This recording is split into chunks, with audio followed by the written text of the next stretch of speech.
So how long did it take for you to get 100 customers for Nolarity? For Nolarity, How do they know? I mean, failure stories, because they are not documented. they're not actually, unfortunately.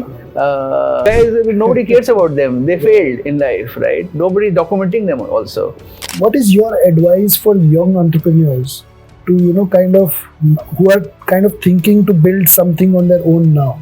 So I think 100 million exit make a big difference in your life, or Well, I thought it would, but it is kind of bizarre, right? So, as founders, you can't share everything with your people, because in a way you are a captain of the ship, and you just can't say that the ship is sinking or it's Yeah. about to sink. Hi, I'm Naval Goel, and welcome to BYOB, Build Your Own Business podcast.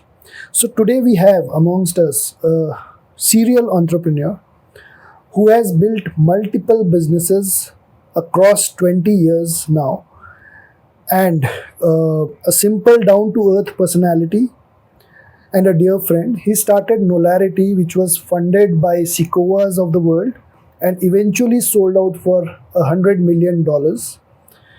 Then he built fastfox.com, which was acquired by housing.com, and he is now building Uolo, which works with thousands of schools across India. Welcome to the show, Pallav. Thank You you. have been an inspiring entrepreneur and a very motivating figure for me myself as well. So and I'm sure there's a lot to learn from you. thank you, Naval. Thank you for having me. So Pallav, let's start from the beginning. Tell us the moment you decided to leave everything and behind and build your first startup. What need were you trying to solve then? Yeah, so I think this was back in 2003. So after doing my IIT, I was working with NVIDIA. NVIDIA used to be a very small company back then. I was working as a small-time engineer. As part of that, staying in the US, I used to volunteer with an organization called Asha for Education in the US.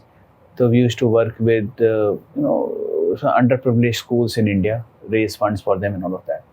And as part of that, I visited some schools in India. I came back to the US and I kept thinking that what I'm doing at NVIDIA is great. It's exciting.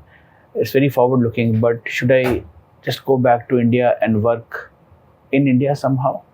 So that was, I think, it's more personal. I wanted to bring about a little bit of a social difference with what I do with my life. So I decided to leave my job at NVIDIA and come back to India and do something over here. So that is how the journey started. So you mean to say that there was no product to sell because you were thinking that you will build something So based it on is the kind of demand. in the imagination, right? So as entrepreneur, you know that these 3-4 pieces will come together, and we can either make this, or I can remove the fourth piece and replace it with something else, and then I can serve this customer. So it's all very clear in your head in terms of capabilities, what you can do, not do. It might not be in the same format that the customer wants. So when you sit across with the customer, they will tell you the requirement, will say, it's like an enterprise sales. And you can say, yeah, we can deliver this or not deliver this. So that is what the background was. So how long did it take for you to get 100 customers for Nolarity? For Nolarity, I think it would be, 100 customers is a good metric for, I would say, a good product market fit. I think it would have taken us about a year and a half to get there. Wow. Yeah. So looking back, since you started multiple businesses, and that too in very, very different domains, different industries, and it includes B2C as well as B2B businesses. So was it easy the second or the third or the fourth time? Because I'm sure the market would have changed. The first time you started was in 2003, and I think the last time you started is in 2020, which Yeah. is 17 years apart. So what changed, and has it become easier or more difficult? I think it's definitely become easier in terms of knowing what blocks need to come together to make the full picture. So you are able to almost look at a problem and say, that this is how it is solved at some other place. So this is how we should approach it. So a lot of things you don't have to start from ground up. I think that is what has become easier. But like what I said earlier, I think my own appetite to be foolish has gone down, and sometimes you need that foolishness. So what we try to compensate by now is that we try to go get to colleges, get people who are young and restless, and try to give them an environment in our company where they can come and do crazy things, maybe with a little bit of adult supervision coming from our side. But that is how we try to balance it now. So you mentioned that it's easier for you because of your knowledge. But if you talk about somebody, let's say, who would be starting in 2003, and somebody who is starting for the first time today, Oh, yeah. has the environment changed for them? Massively, it completely changed. So back in 2003, we did not even have broadband internet properly running in India. So one of the struggles as a founder was to just get internet connection working in your company. Yeah. And the connection would go down every single time. You'll call your lease line guy that, hey, my connection has gone down, and stuff like that. These days, all the blocks are available for you. You can think of the business. So there's a concept called renting for scale. So you don't have to solve all your problems in-house. You can just find pieces that can come together. So for example, when Flipkart was starting in India, that time they did not have enough pieces that were solved. So they had to go through the pain and suffering of solving every single part themselves. Now think about 2025, right? You want to start something. You don't have to worry about servers, anything. This AWS is there. You can start building on top of that. You don't have to worry about a physical office. You can just rent few seats in a co-working space. If you're doing into delivery logistics, all of that is there. You can just do a couple of API calls. It's very, very easy in 2025 than when it was maybe 10, 15 years backwards. Absolutely. I think the overall ecosystem for startups have evolved. But obviously, when it becomes so easy, obviously it's easy for everybody. And you make exceptional amount of money only when you do something, which others can't do so well, right? So obviously, competition would have also increased because of business being easy, VC capital being easily accessible. So what is your advice for young entrepreneurs to, who are kind of thinking to build something on their own now? So I think one thing I like to tell all of these young people who are starting out today is that be clear why you are starting it. It is easy to get enamored by all the glamour around the few successful people who get all the limelight around it. But that is actually not the right reason to start. You have to, be passionate about because see, the glamour is 1% and is also maybe reserved for the few top 2-3% people who get to see all the limelight. For the other 98% of the people, the journey is long and painful, and there are so many sacrifices that you have to make, that your family members have to make. There are going to be so many missed personal dates that will be there in this journey, that you really have to be wanting to do it before taking the plunge. So enjoy the journey. It's very rewarding, right, for people who want to do it, but just don't do it because you're excited about somebody else having a very fabulous lifestyle. So obviously, if you look at the media or the social media or Instagram and all that, you'll see only success stories being talked about, right? So I'm sure a young person who doesn't understand maths and probability to that extent, he would think, yeah, every day I'm looking at successful stories, 100 million exit, 50 million raise, 20 million, founder money, all that. So how does he think? I mean, for him, it's all glamour, it's all success, it's all so much money. And he's only looking at successes every day when you open the newspaper. you would hardly be talking about those people who are, who have tried a lot and failed. Because, so what would you say to them? How should they look at it, and what is the number that they should keep in mind कि इतना percentage लोग actually successful होते हैं in entrepreneurship? So I think the stats, even for venture funded companies, I think one thing that people should do, and there's a good ecosystem of venture capital in the country now than it was back 15-20 years back. So I think what venture capital does, and there are two kinds of businesses roughly, one which require venture capital, and the others that can be built more by personal capital or bootstrapping, as they say. But if you want to build a venture kind of a company, a lot of people are very fussy about, I don't want to tell my idea, it will get copied and all. This is all bullshit, actually.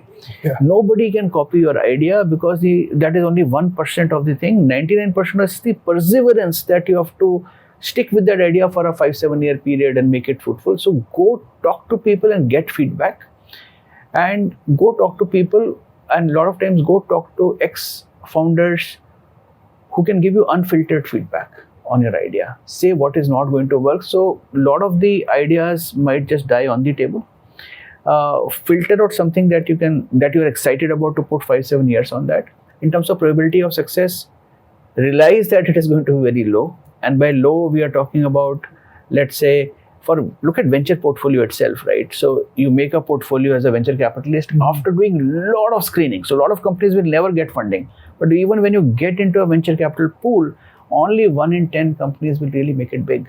So that is how small success we are talking about. So we're talking about 10% for those companies who made it to the venture capital. Yes. So maybe it is like 1-2% people who 1% of the people who actually start something. Yes. So obviously, youngsters should be aware of this number, so that when they start, they don't keep thinking कि सभी success हो रहे हैं. Yeah. Because that is what media makes us make us believe, right? Yeah. If you attend all the conferences and all of that, it will look like there's so much success floating around. Right. But for each success, I think the way to imagine this is that if you ever go to India Gate, there are a lot of people who died in the First World War whose names are mentioned on India Gate, right?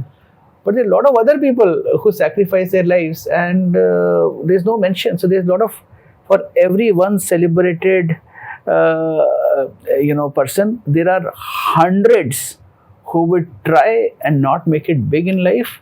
So be aware of that and jump when you really feel internally, compelled to do it, because then you will enjoy the journey. And knowing that, there are very high chances of success, failure will actually help you decide and keep your expectations also low, right? I think also what it does is that if you know that your probability of success is going to be low, then you start playing the game differently. So you as an entrepreneur try to trade off between increasing your chances of success, then reducing your share of the pie. So it's a trade-off, right? So basically, let's say, should I get a co-founder or not? If I get a co-founder, I will lose, let's say, 50% of my shareholding. I get equal pool. But if I get a co-founder, my probability of success might increase 10 times. So those are, if you know that you are sitting at 0.1% success chance to start with, then you can make these trade-offs easily. So I think it is important for people to know about the failure stories also, in addition to the success stories. So how do they know? I mean, failure stories, because they are not documented. They are not actually, unfortunately. As I say, there is a शेर by Sahir Ludhianvi that किसको फुर्सत है जो थामे दीवानों का हाथ, right? So these are all guys, nobody cares about them. They failed in life, right? Nobody is documenting them also. But as a founder, I think if you look around, talk to people, one-to-one, people open up and then they share their experiences, what worked, what did not work, outside of the glamour. So in your journey, I'm sure there would be lots of ups and downs. So what is that one dark day that you don't share very often, but and what made you go on and move on from there? Yeah. So, uh, so it happened in my previous company, Fast Fox. So we were real estate was completely out of VC love and affection, and we realized that we will need more capital to get the business through, but we were not getting the capital. So we knew that we were going to go and hit the wall in terms of running out of the money. And as founder, it is pretty obvious. The world around you is working very normally. They come to office, they work, and then you're also motivating them. But deep down, you realize that the company is going to be out of money, and you have to find a buyer because you're not able to raise funds for the company. So I think it gets pretty dark, and fortunately we could find a buyer, and then we got an exit and all of that. But subsequently, it took a massive toll on me personally. I realized that my teeth had something that the doctors diagnosed as a stress fracture. So what happened was that while I was sleeping, I used to clench my teeth so hard that my teeth fractured due to the stress that they had during the sleeping time. But it is all, and then because in the daytime you cannot show that you are stressed, but that stress is there, and that is how stressful that it gets. I think it's pretty dark. So as founders, you can't share everything with your people, because in a way you are a captain of the ship, and you just can't say that the ship is sinking or is about to sink. So a lot of people would say that you kind of secretly lied to your people. They would put that blame on you, but at the same time, deep down you know that this is not captains are supposed to do, because even if it is sinking, you just can't say it right now. So how do you see this from an ethical angle or a ethical dilemma? It's a little bit of a dilemma for the founder, and then different companies have different ways to do it. Some companies will say, hey, we share 99% of all the information with 99% of the people. But reality is, what matters is that last 1% of the information that maybe less than 1% of the people know about what is the real dark thing that the company is going through.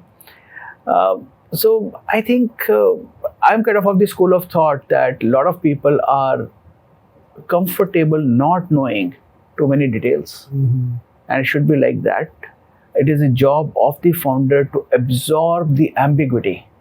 Like, a lot of people are doing the job, like they choose a day job versus entrepreneurship because they don't want ambiguity in their lives. It is the founder who signed up for the ambiguity, and if there is a lot of madness in the business, he needs to absorb that and perhaps filter it down. Though that does not mean that you should mislead the company. I think time to time you should tell them that if the company is going through a tough time, you tell them transparently. But if you're too unfiltered with the people, they will just lose it, Right. because they've not signed up for this. Right, absolutely. There'll be chaos in the company. Absolutely. And I think the ship will actually sink even before than what it And was it could have been supposed to. saved, right? The things work out, and there are temporary ups and downs. So be transparent, but don't be transparent in a haste, I would say. Right. Absorb the pressure Mhm. and absorb the ambiguity as a founder. So when did you last think of quitting? Does this thought ever come to you, or recently, if you could share any experience? I mean, I think so far, this thought has not come to me, and I'm therefore still in the business Right. for I this think long. that's the reason you could start.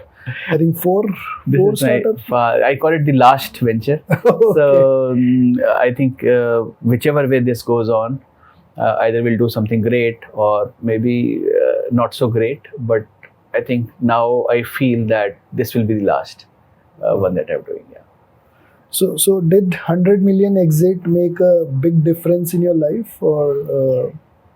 Well, I thought it would, but it is kind of bizarre, right? So one day, the paperwork is signed, the money is going to come, you're very excited about it. and then you open up the bank account and say, oh, the money is in the bank. And that's it. It just, you realize that it actually does not make any difference materially. What it does do, it kind of takes pressure off, I would say, smaller things like you don't have to worry about what will happen to, let's say, basic things in life.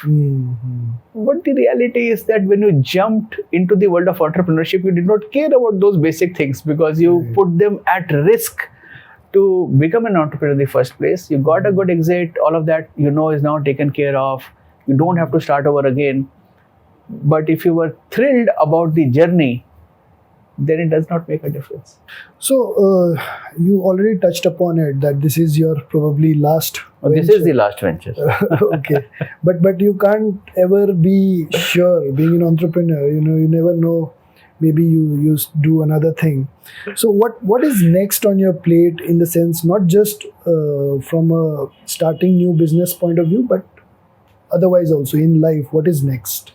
See, I think goes back to your first question. I think when I was still working at NVIDIA and thought about coming back to India and do something meaningful for the society, I think that thought remains with me. What we are doing with Uolo, we have now thousands of schools that we are working with, and some of these schools are in tier C, tier D towns of India, and we visit them and see that people are using our curriculum, our software, and then we are able to make some differences in their life. That is what is motivating me. So I think this is the last thing I would want to do in my career, and keep doing it for a very, very long time. And even if it is not as part of Uolo, maybe in some other form or fashion where we can kind of make a impact in the lives of people at scale. Right. That is what we're trying to do. No, I think the industry that you are in, you get to impact a lot of children's lives, and I think that's the future, because education is something that is key for growth and success. And I think you're doing a great job with that. The only way people can come out of the social order that is there in the society is to get their children educated, and people understand it in India, right? That's why almost half of India does not, and India is a country where people expect everything to be done by the government, right? The bijli, sadak, pani, everything the government should do. But when the government says, I have giving free education for children, people don't take it. It's very interesting, right? Half of India says, I don't want this free education that the government is giving. I will pay money, I'll earn money, and I'll pay money into a private school and get my child educated, because that is the only way by which I can break the social order and go to a new, find a new place in the society. Okay, so I had a very different notion about it. I thought that people in India don't value education, especially people who are still below poverty, people who don't have the means, and therefore it's very difficult to convince them to send their children to school. But what you said is totally opposite, and I really feel good for people who understand that education is something that's only going to take them out of that vicious cycle of poverty. So I think the only people who are not, I think everybody in India understands the value of education. The people who are not, or people who are still sending their children to a government school, is only because they do not have the means to pay the fees for the affordable private schools of India. And the affordable private schools of India are working at, and I did not know this before starting Uolo, they are working at price points of less than 500 rupees per month also. These are private schools. And there are people in India who cannot afford that. So half of India go to send their children to a government school, and the other half send their children to a private school. Wow. And this is unprecedented in the world. Nowhere else in the world so many people are spending so much money to get their children educated. Wow. No, I think that was very insightful. Thanks for coming over and doing this podcast. I'm sure it would be helpful for a lot of young entrepreneurs who want to start, and I'm sure they will get inspired from your journey, because you have made it You have made it big, in fact, and you're still hustling, still doing something new every day. I mean, that's truly inspiring, and I hope a lot of, at least few people will, give up their jobs and try to do something, in spite of knowing that the chances of success are very low. But absolutely, if you try your best, if you persevere, then you can take that chance from 1% to 100%. It doesn't take much time. Right. Thank you, Naval. Thank you for having me. Work-life balance, is it a myth or a choice for founders? I think it's a myth. Okay. So I think it's a choice. Because see, as a founder, the good thing is that you get to plan your time. You don't have to be answerable to somebody. But obviously, it all also depends on the stage that your company is in. Somewhere there's a trade-off between how much you want to grow versus whether you want to go for a work-life balance. So what's the first thing you do when you log off work? Problem is that the reason I also said it was a myth is because you're not able to log off the work. So even when you're at home, you're spending time with children, maybe teaching them, spending time with your wife. The back of the mind, you're not able to log off. That is the problem. So you don't log off. So for me, yeah, I go home and have dinner first, and then spend some time with family, children, go for a walk, play pickleball, or do something. As in, I'm able to log off from work. That's great. Actually. That's something that I've inculcated over the years.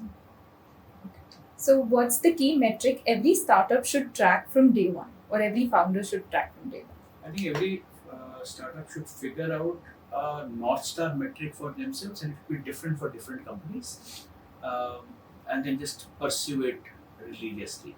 And it will be very different for different companies depending on what business they are in.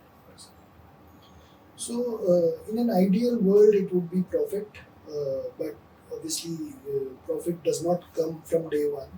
So, you would start tracking other revenue matrices like revenue or costs and all that. But I think as a founder, you should be financially knowledgeable to know how P&L works and how your profit and loss works.